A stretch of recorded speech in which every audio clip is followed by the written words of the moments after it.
கனடாவில் வெப்பமான வானிலை ஆரம்பித்துள்ள நிலையில் மக்கள் குளிரான ஆடைகளுக்கு விடை கொடுத்து சாதாரண ஆடைகளுக்கு மாற உள்ளனர். இந்த நிலையில் டொரண்டோவில் உள்ள பூங்காக்களில் பெரும்பாலான பொது கழிப்பறைகள் மற்றும் நீரூற்றுக்களை அமைப்பதற்கு நகரசபை தீர்மானித்துள்ளது.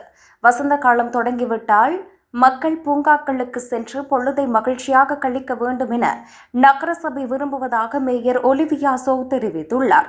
எதிர்வரும் 17ஆம் தேதிக்குள் டொரண்டோ முழுவதும் சுமார் 140 தண்ணீர் விளையாட்டு மேடைகள் நிர்மாணிக்கப்படும். அத்துடன் இந்த மாத இறுதிக்குள் 10 கடற்கரைகளில் உயிர்காப்பாளர்களும் பணிக்கு அமர்த்தப்படுவர். மேலும் ஜூன் நடுப்பகுதியில் வெளிப்புற குளங்கள் திறக்கப்படும். ஜூன் 27ஆம் தேதிக்குள் அனைத்து குளங்களும் முழுமையாக திறக்கப்பட்டு வழமையான நேரப்படி இயங்கும். இந்த முயற்சிகள் கோடை முழுவதும் மக்கள் தங்களது பொழுதை பாதுகாக்கவும் மகிழ்ச்சியாக கழிப்பதற்கும் மேற்கொள்ளப்படுகிறது.